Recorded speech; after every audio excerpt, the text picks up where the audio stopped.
고난받아야 할 것이라는 제목으로 사도행전 79번째 말씀 전해드리도록 합니다. 내가 타임즈에서 본 내용인데 3000년 된 미이라가 발견된 적이 있었습니다.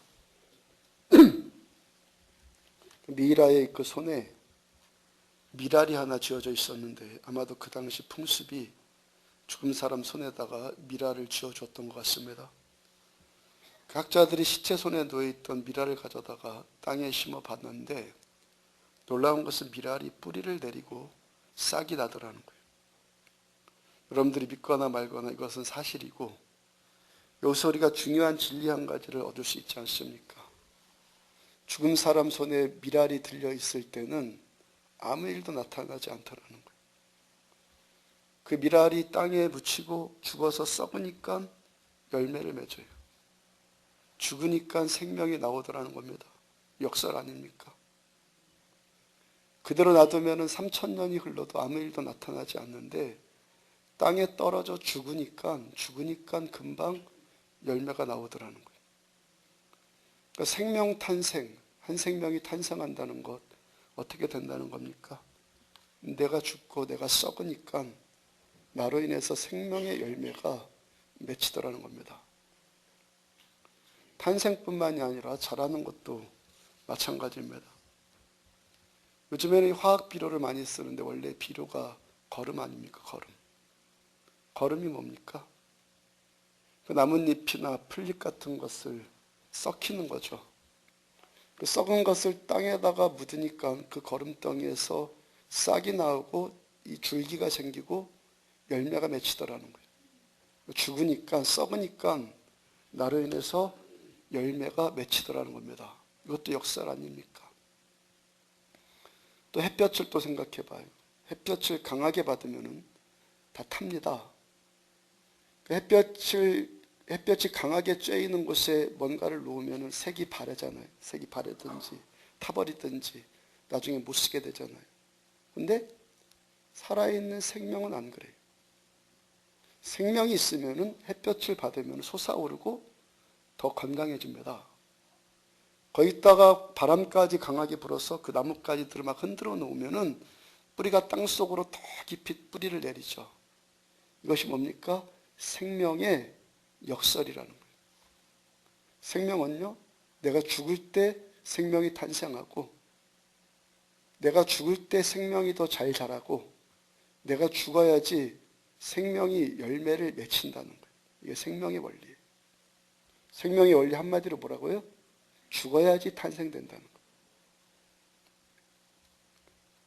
고린도서 4장 16절을 보면은 그러므로 우리가 낙심하지 아니하노니 우리의 겉사람은 낡아지나 우리의 속사람은 날로 새로워지도다.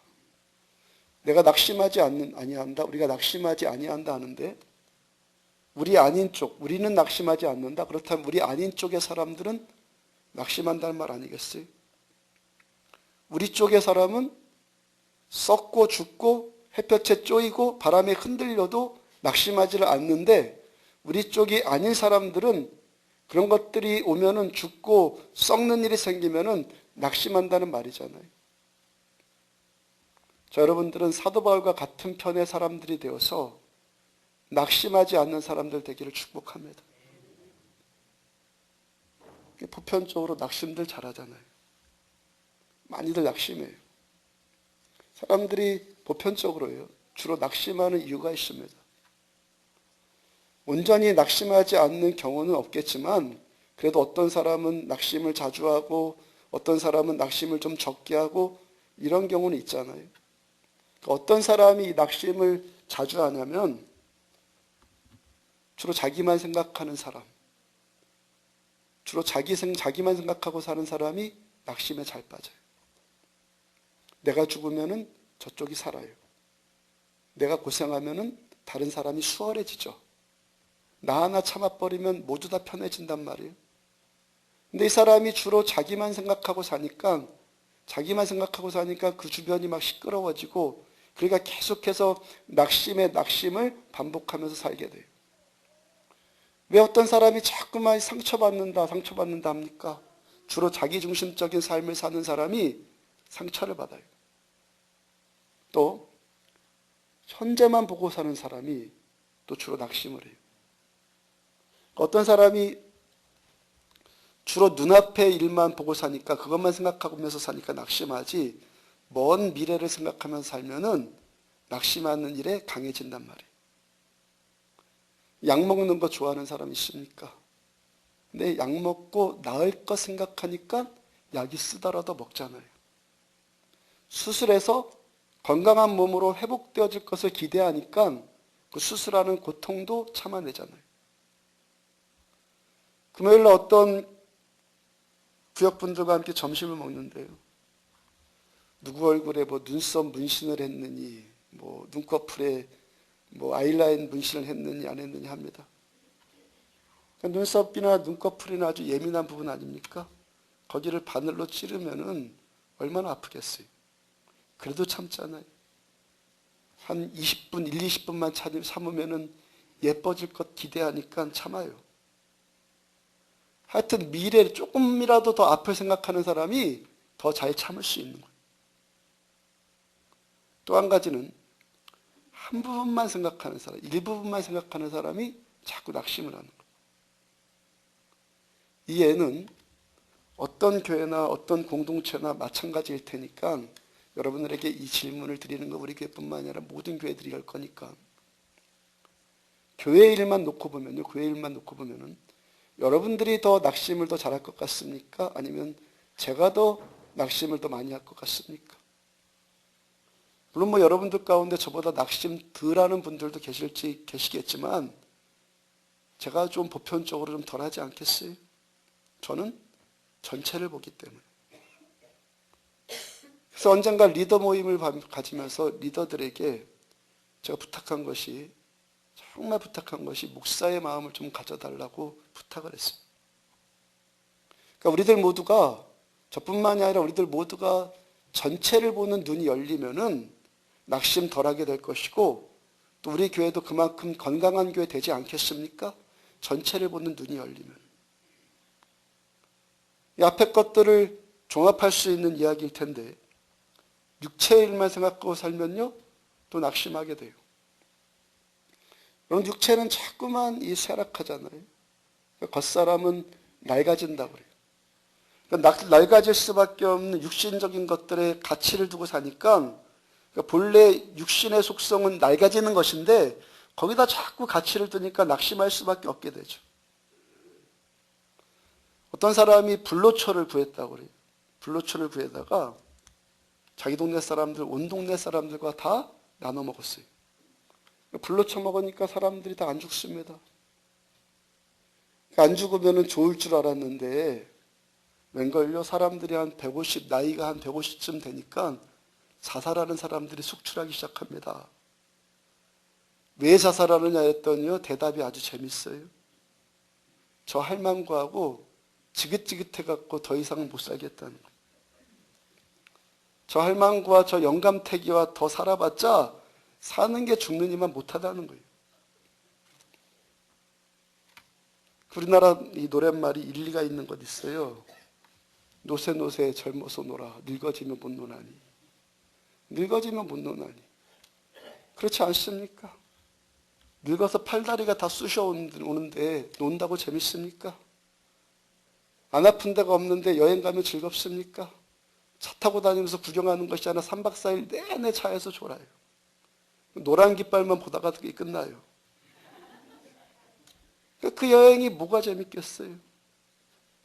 노는 것도 젊어서 좀 잘 노시고 여행 다닌 것도 젊어서들 잘 다니시기를 축복합니다. 이 분복 즐기는 것도 축복이래요. 더 잘하는 것은 뭡니까? 그런 육체 즐기는 일에다가 여러분들의 인생의 가치를 두지 마시기를 바랍니다. 가치관, 돈, 명예, 쾌락, 그런 육신적인 즐거움에다가 사는 가치를 두면요, 결국에 그 인생 낙심할 수밖에 없게 된다는 거예요. 살면 살수록 더 낙심할 일만 생겨요. 오늘 보면 16절을 보면은 그가 내 이름을 위하여 얼마나 고난을 받아야 할 것을 내가 그에게 보이리라. 주님께서 앞으로의 사도 바울의 인생 어떻다고 예언을 해주시는 겁니까? 지난주에 택한 나의 그릇이다라는 주제로 말씀 전해드렸는데 왜 사도 바울이 택함 받았고 그 택함 받은 그 그릇, 주님께 택함 받은 그 그릇에 무엇을 이제부터 채워 넣게 된다는 겁니까? 그 그릇은 고난을 담기 위한 그릇이라는 거예요. 얼마나 고난을 받아야 할 것을, 이분 정말 많은 고난을 받게 될 것이라고 말씀하세요. 근데 사도 바울께서 뭘 또 고백해요? 그 많은 고난들 가운데서 나는 낙심하지 않는 인생 살았다. 고린도서 4장 16절 다시 보면은 그러므로 우리가 낙심하지 아니하노니 우리의 겉사람은 낡아지나 우리의 속사람은 날로 새롭도다. 육신적인 것, 물질적인 것, 현세적인 것, 자기중심적인 것 이런 것에 초점 두고 사니까 그 사람 밤낮 낙심하는 인생 살 수밖에 없더라는 거예요. 반면에 우리가 내 속사람의 것, 영원한 것, 보이지 않는 것들, 나 중심의 것이 아니라 다른 사람 중심으로 살아가니까 그 사람 살면 살수록 날로 새로워지는 인생을 살게 된다는 거예요. 15절 끝을 보면은 택한 나의 그릇이 택한 나의 그릇. 누구의 그릇? 나의 그릇. 주님께서 쓰시기 위해서 주님께서 택하신 주님의 그릇. 내 그릇이 아니라 주님의 그릇. 그러면 우리들의 이 그릇, 내 인생의 이 그릇 안에 내가 원하는, 자기가 원하는 자기중심적인 것을 자꾸 채워 넣으려고 하면요, 그 인생 밤낮 낙심할 수밖에 없게 된다는 거예요.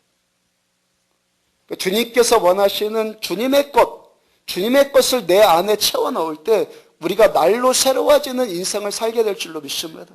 왜요? 나는 주님의 것이기 때문에. 주님의 것에 주님의 것이 채워져야지 주님의 목적대로 사는 것이죠.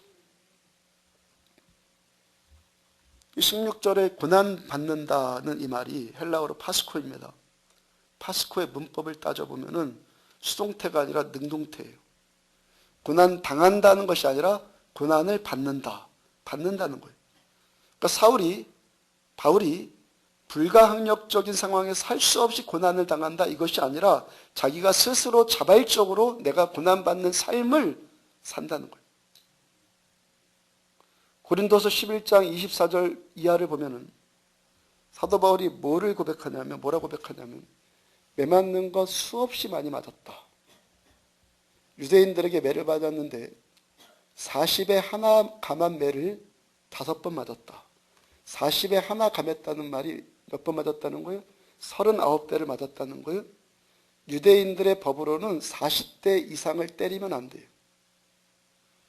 그 이상 때리면요, 사람이 맞아 죽거나 불구가 될 수 있는 상황도 벌어질 수 있고, 또 고통이 너무 크니까 자기 인격을 내팽개치는 모습도 나타날 수 있기 때문에, 그래서 그들은 법으로 39대까지만.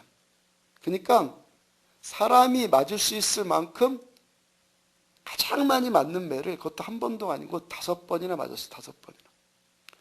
채찍에 맞은 것도 3번이라고 그래요. 돌로 맞은 것도 1번. 돌로 뭐 지나가다 한 단 맞은 것이 아니라 이 사도행전에서 그러죠. 돌로 맞아갖고 쓰러져 죽었는 줄 알고 갖다 버리죠, 사람들이. 그 얘기하는 거예요. 돌로 맞은 것 1번. 죽을 만큼 맞았다는 거예요. 죽은 것 같이 될 만큼. 전도 여행 다닐 때는요, 강도의 위험과 배가 난파되는 위험, 휴거와 고역에 시달리고 밤지 새우고 배고프고 헐벗고 추위에 떨었다라고 고백을 해요. 근데 이런 고통, 이런 핍박을 받았는데 수동적으로 억지로 당한 것이 아니라 사도 바울 어떻게 당했다고요? 능동적으로 당했단 말이에요. 고린도서 4장 16절 그 말씀 그 바로 다음 절을 보면은 우리가 주목하는 것은 보이는 것이 아니요 보이지 않는 것이니 보이는 것은 잠깐이요 보이지 않는 것은 영원함이라. 지금 사도 바울께서 주목하고 있는 것이 뭐라는 겁니까? 당장 눈앞에 보이는 현세적인 것들, 육체적인 것들 그런 것이 아니라 보이지 않는 영원한 것들이 바울의 초점이라는 거예요. 바울의 목적. 사도 바울은 자기가 살아가야 되는 삶의 목적이 너무도 뚜렷하기 때문에 그렇게 살기 위해서, 그러한 삶을 살기 위해서 죽는 인생 살아요. 그러니까 죽는 일이 생겨도 낙심하지 않고요. 여전히 자기 갈 길 가더라는 거예요. 중국의 고속 가운데 사마천이 쓴 사기라는 역사서가 있죠. 그 사기의 영향을 받아서 우리나라도 삼국유사와 삼국사기를 기록했다는 거 우리가 잘 알아요. 그 사마천이 그 탁월한 그 책을, 그 사기를 쓰는 것 가운데 이런 이야기가 전해져 내려옵니다. 사마천이 중죄인으로 붙들려서 사형을 면할 길이 없게 되었습니다. 당시 중국의 법으로는요, 남자가 거세를 하면은 죽음을 면하게 해주는 법이 있었어요. 그 당시 중국 사람들이 그 유교적인 자존심으로 누가 거세하겠다고 자처하겠어요. 근데 그 자존심까지, 그 명예까지 다 내팽개치고 목숨을 구걸한다는 것은요, 당시 사회에서 매장당하는 행위를 하는 일이에요. 근데 사마천이 죽는 것 대신 거세당하겠다고 그래요. 죽음보다 더 죽겠다는 것이죠. 죽음보다 더 죽겠다는 것. 사마천이 왜 그렇게 멸시와 조롱당하면서까지 목숨을 구걸했겠습니까? 연명을 했겠습니까? 사기를 쓰겠다는 거예요. 사기를 쓰기 위해서 살겠다는 거예요. 지금 우리 시대에 겪고 있는 이 시행착오를 우리 후손들에게는 물려주지 말자. 우리가 잘못하고 있는 이 전철을 우리 자손들에게는 넘겨주지 말자. 그 생각이 사마천으로 하여금 죽는 데서 더 죽는 일을 선택하게 만들더라는 거예요. 살아야 하는 이유가 너무도 분명하니까 살기 위해서 죽는 일을 선택해요. 고린도서 11장 32절과 33절 보면은 다메섹에서 아레다 왕의 고관이 나를 잡으려고 다메섹 성을 지켰으나 나는 바울은 광주리를 타고 들창문으로 성벽을 내려가 그 손에서 벗어났노라. 빌립보서 1장 21절 이는 내게 사는 것이 그리스도니 죽는 것도 유익함이라. 죽는 것도 유익함이라. 죽어도 좋다. 죽어도 좋다. 죽음도 개의치 않다는 사람이 살기 위해서요, 강주리를 타고 주랭라를 쳐요.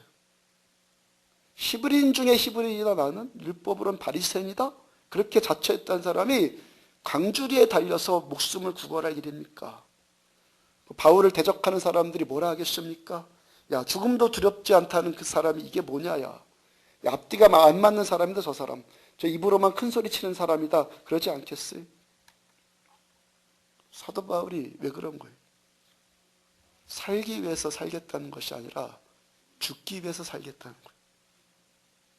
죽기 위해서 살아요. 주님을 위해서 고난받기 위해 택함받은 그릇, 고난받기 위해 택함받은 그릇이라는 그 살아가는 이유가, 살아야 되는 이유가 너무도 분명하기 때문에 그 생의 목적을 이루기 위해서 나는 살겠다는 거예요. 예수님 생각해 봐요. 예수님이 능력자로 사셨습니까? 아니면 연약한 자로 사셨습니까?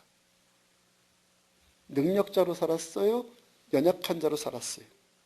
이런 것 같기도 하고 저런 것 같기도 하고 아리송하죠? 주님께서 죽은 지 사흘 된 나사로를 살리셨어요. 능력 아니에요? 오병이어의 기적을 일으켰고요. 풍랑을 잠잠케 하셨고요. 바다를 걸으셨고 수많은 병자들을 치료해 주셨어요. 능력자의 삶을 사셨죠. 근데 그 능력 가지신 분이 자기 문제를 놓고는요, 철저하게 무능해져요.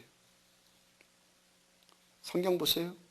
주님께서 자기를 위해서 그런 능력을 사용해 하셨다는 구절이 있습니까?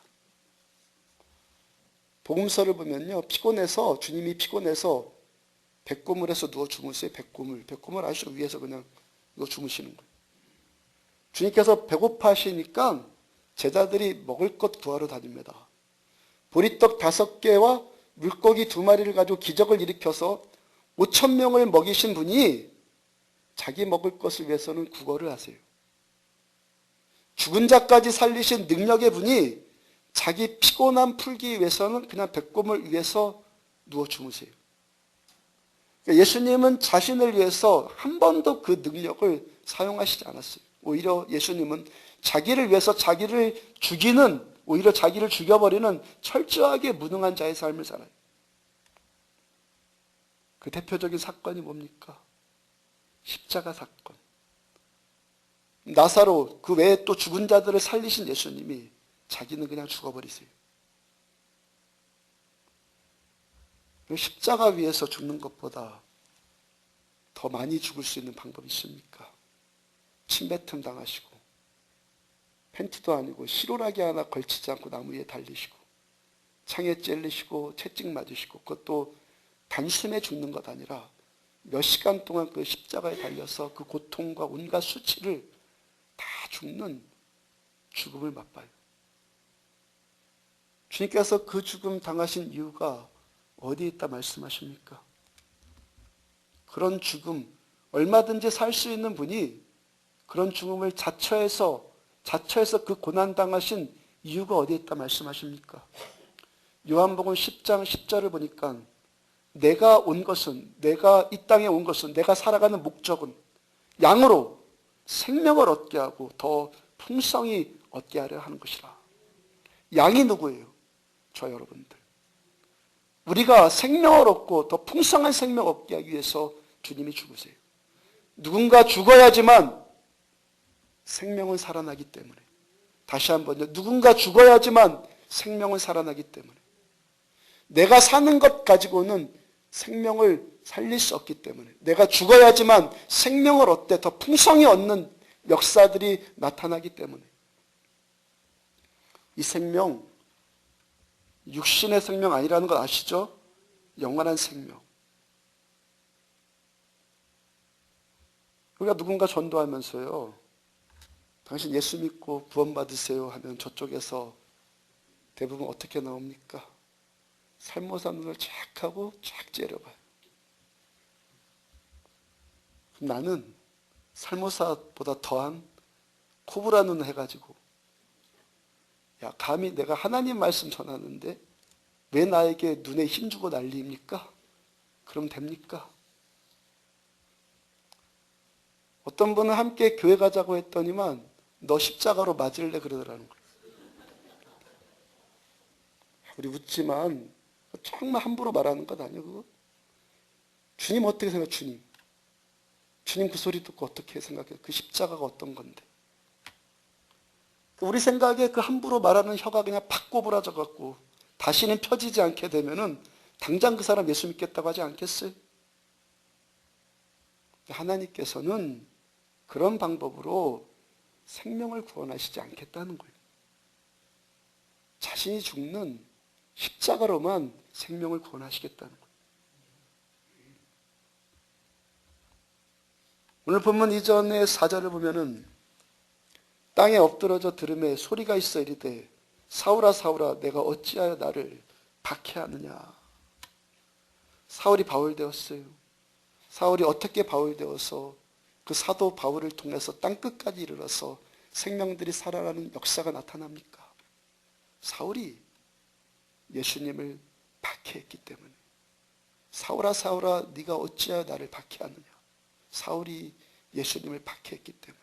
곧 예수님이 사울에게 박해당했기 때문이고 그 당시 예수 믿는 성도들이 안 믿는 자들에게 박해당했기 때문에. 내가 박해당하고 내가 죽어야지만 생명을 얻되 더 풍성히 얻는 일들이 나타나는 줄로 깨달으시길 바랍니다. 이건 깨달으셔야 돼요. 내가 안 죽으면은 영원히 안 살아나요. 내가 죽을 때 생명이 살아나요. 그러니까 내가 오늘도 왜 죽을 수 있습니까? 예수님과 같은 목적이 내 안에 있으니까. 내 주님과 같은 목적이 내 안에 있으니까. 그 목적을 내가 품고 주님과 같은 방향으로 내가 가기 때문에. 그 생명을 얻고자 하는 목적이 너무도 뚜렷하기 때문에 자기가 죽는 죽음의 길을 갈 수 있다는 거예요.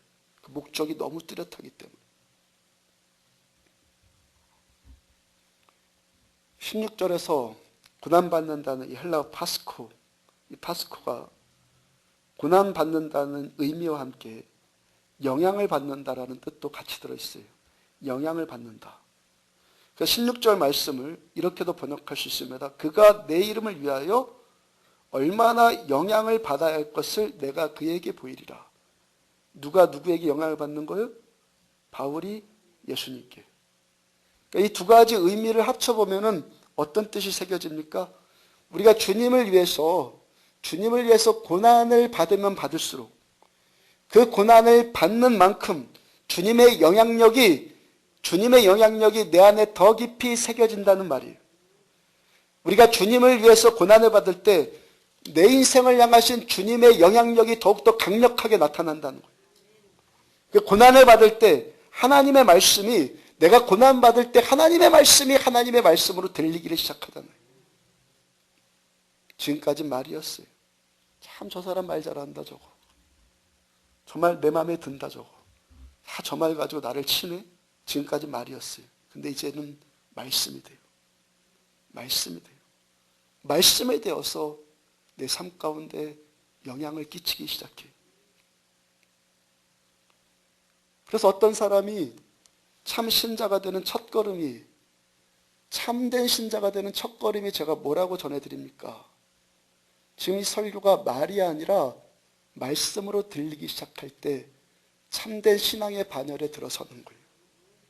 이 말이 사람의 말로 들리는 것이 아니라 하나님의 말씀으로 내 심령 가운데 들려오기 시작할 때 하나님과 내가 교제하는 이 영적인 일, 눈에 보이지 않는 영적인 일에 그 신앙의 첫걸음에 들어가게 되는 거예요.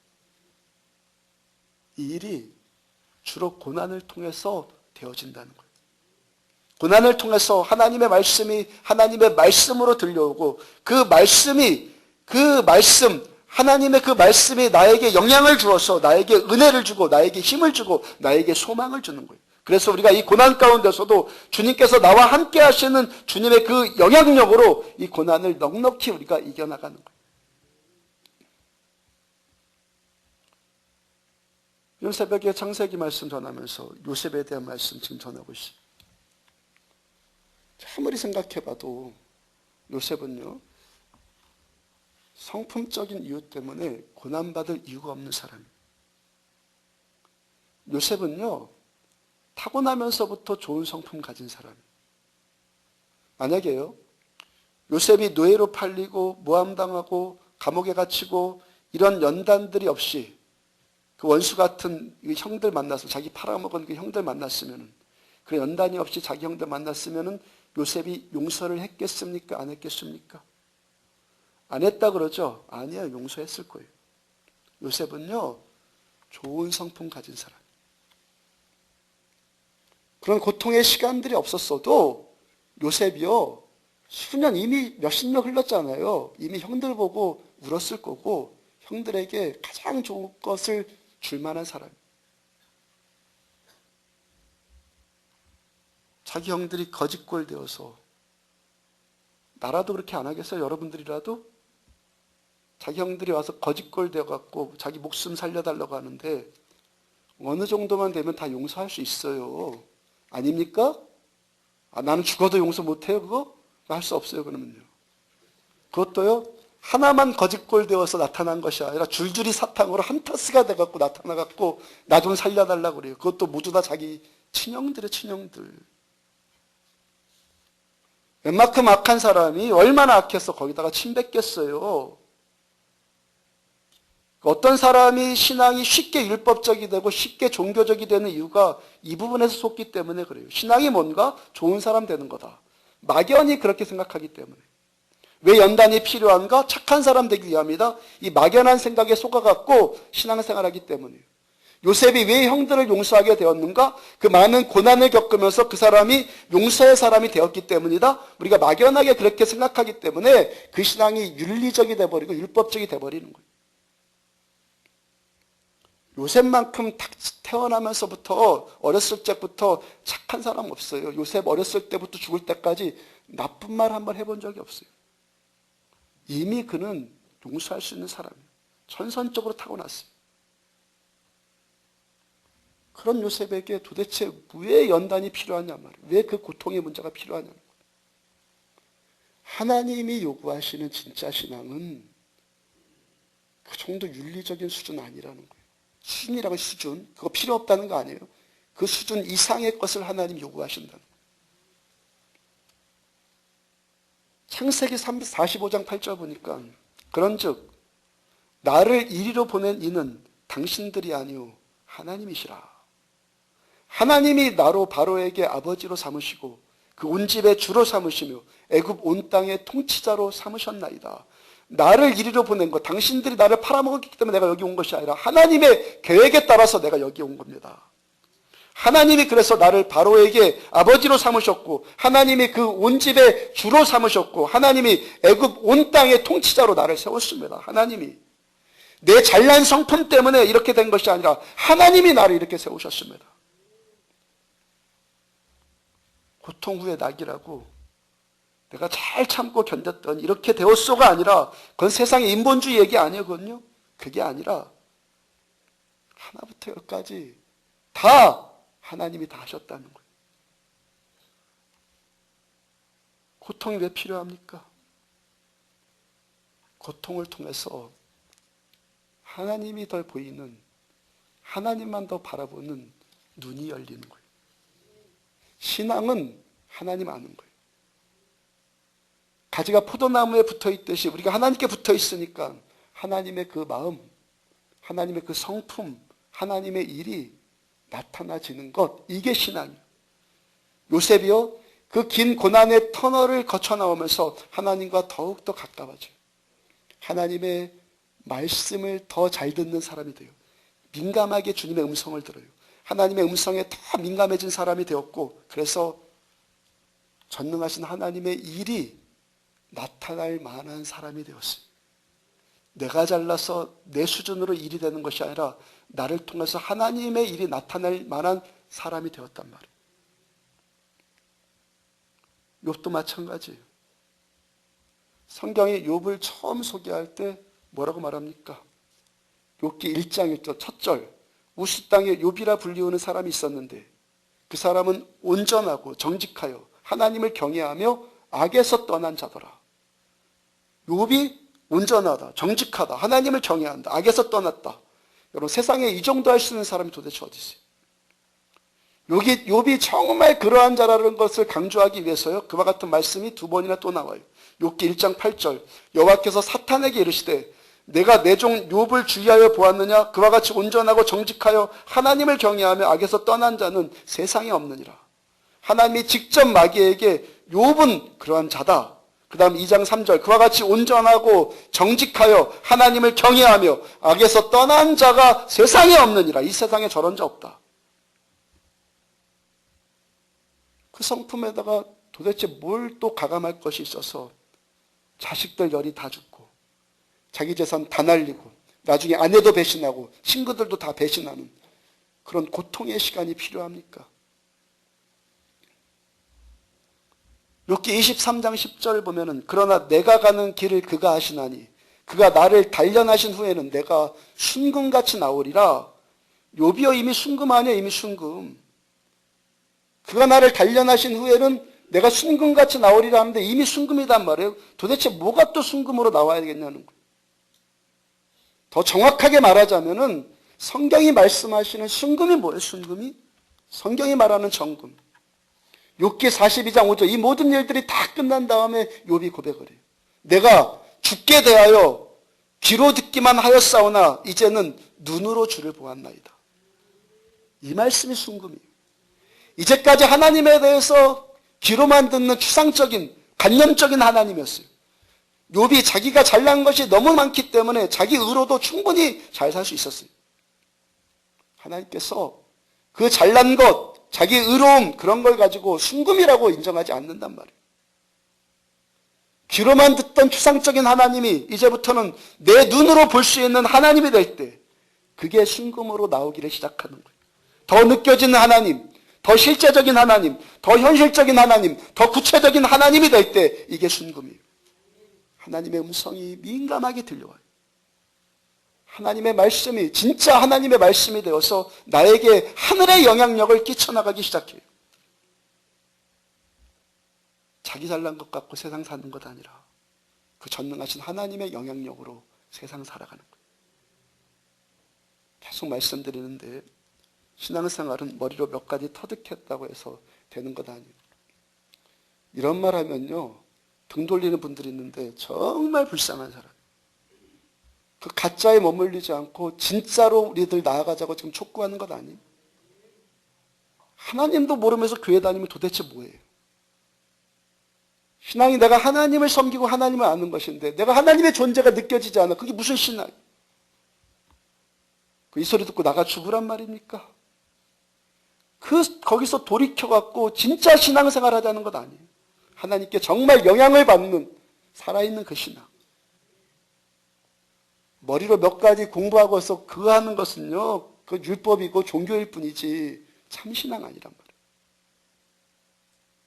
욕과 같은 고백이요. 공부해서만 듣는 하나님이었는데 이제 내 눈으로 확인되는 하나님입니다. 이게 뭐예요? 순금. 오늘 보면 15절 다시 보면은 주께서 이르시되 가라. 이 사람은 내 이름을 이방인과 임금들과 이스라엘 자손에게 전하기 위하여 택한 나의 그릇이라. 택한 누구의 그릇이요? 나의 그릇. 주님의 것. 우리들 저와 여러분들 누구입니까? 여러분 이 정체성이 회복되기를 축복합니다. 저 여러분들이 누구입니까? 주님의 것 담기 위해서 주님께 택함 받은 주님의 그릇들. 그러면 주님의 것 중에서 주님의 것을 나한테 담아야 되는데 주님의 것 중에서 가장 주님의 것이 뭡니까? 주님 자체. 가장 예수님의 것은 예수님 자체. 예수님 자신이 내 그릇에 담기니까 살아계신 예수님이 내 안에서 영향력을 나에게 끼치기를 시작을 하세요. 예수님께서 나에게 행하시는 그런 일들이 경험을 해보니까 정말 살아계신 예수님을 만나고 나니까 그 주님이 얼마나 좋은지 아픔이 아픔으로 느껴지질 않는 거예요. 고난이 고난으로 여겨지지 않더라는 거예요. 우리들 몸 안에 있는 엔돌핀을 영어로 풀면 뭐예요? 엔터 몰핀 아니에요? 엔터 모핀. 몸 안에 있는 몰핀. 그러니까 이 몰핀이 고통을 느끼지 않게 해주는 몰핀, 마약 아니에요? 엔돌핀이 마약. 몸에서 생성되는 마약. 똑같은 고통을 받는데요. 몸 안에 엔돌핀이 많은 사람과 적은 사람은 고통에 반응하는 것에 현저한 차이가 나요. 감기 하나 걸려도요, 자기밖에 모르는 사람은요, 난리가 나죠. 나만 아프다고. 왜 그렇습니까? 몸 안에 엔돌핀이 적기 때문에. 조금만 배고파도 못 견디고, 추우면 춥다 날리고, 더우면 덥다 날리고, 그 우는 소리 하는 것은요, 그 사람 몸 안에 엔돌핀이 안 돌기 때문에 그러는 거예요. 똑같이 째고, 똑같이 주사 놓고, 똑같이 수술해도 엔돌핀이 넉넉한 사람은요, 수술 받아도 덜 아파요. 그러니까 그 안에 큰 기쁨이 흘러넘치는 사람은요, 웬만한 일 가지고 슬프다 하지 않죠. 근데 민감하고 과민하고 신경질적인 사람은요, 조금만 건드려도 죽는다고 난리가 나요. 그러니까 의사가 치료하는 방법은 똑같은데, 의사의 방법은 똑같은데, 반응하는 것은 사람마다, 환자들마다 다 달라요. 어떤 사람은요, 꾹 찔러도 괜찮다고요. 그런데 어떤 사람은요, 주사 아프게 났다고 간호사를 막 잡죠. 도대체 왜 그러는 거예요, 이거예요? 왜 그러는 거예요? 엔돌핀의 차이. 내 그릇 안에 예수님이 담겨져 있는 사람은 예수 엔돌핀이 우리들의 고통을 상쇄시키는 줄로 믿습니다. 이렇게 표현한 것을 이해하고 들으세요. 예수님이 엔돌핀 자체예요. 주님의 말씀이 엔돌핀.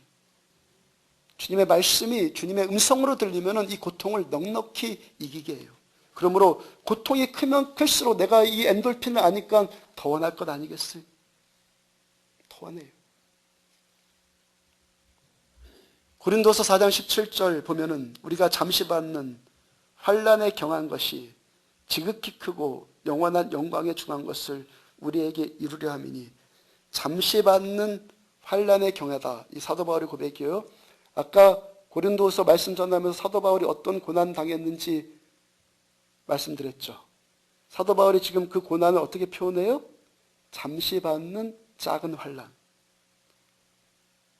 예수님이 함께 하시는, 바울과 함께 하시는 영광스러운 그 영광의 무게 때문에 지금 당하는 그 환난이 잠시의 것으로 느껴지고 오히려 가볍게 느껴진다는 거예요. 주님 함께 계시니까. 고린도서 4장 16절부터 18절 보면은 그러므로 우리가 낙심하지 아니하노니 우리의 겉사람은 낡아지나 우리의 속사람은 날로 새로워지도다. 우리가 잠시 받는 환난에 경한 것이 지극히 크고 영원한 영광에 중한 것을 우리에게 이루려 함이니 우리가 주목하는 것은 보이는 것이 아니요 보이지 않는 것이니 보이는 것은 잠깐이요 보이지 않는 것은 영원함이라. 왜 이 고난 가운데 낙심하지 않고 그 고난을 통해서 내 속사람이 날로 새로워지는 것을 느낍니까? 왜 고통이 고통으로 여겨지지 않습니까? 왜 오늘도 우리가 보이지 않는 것을 주목하면서 삽니까? 주님께서 택하신 주님의 그릇 안에 주님이 거하시기 때문에 주님께서 내 안에 계시니까 우리들을 통해서 생명을 얻되 더 풍성히 얻는 일들이 나타납니다. 내가 주님과 함께 죽으니까 예수님과 함께 죽으니까 주께서 나와 함께 하셔서 나에게 영향력을 행사하시고 주님의 그 일, 주님의 일, 오신 목적, 생명 살리는 그 일이 나에게서 나타나지는 거예요. 기억하십시오. 내가 죽으면 죽는 만큼 주께서 나와 함께 하시는 줄로 믿습니다. 죽는 만큼 주님이 나와 함께 계세요. 예수님과 우리들 함께 죽으면 예수님께서 십자가에서 죽으시면서까지 얻으려고 하신 그 생명들이 우리를 통해서 얻어지는 내 인생을 통해서 생명이 살아나는 역사들이 나타나기를 시작을 해요. 내가 죽는 만큼. 고통 속에서 주님께서 저 여러분들과 함께 계시고 그래서 우리들 주님과 더 친밀해지고 그 자기 죽음의 삶을 통해서 또 다른 생명들이 우리를 통해서 구원받는 역사들이 우리들의 생애 동안에 나타나는 이 존귀한 삶들 사시기를 주의 이름으로 축복합니다.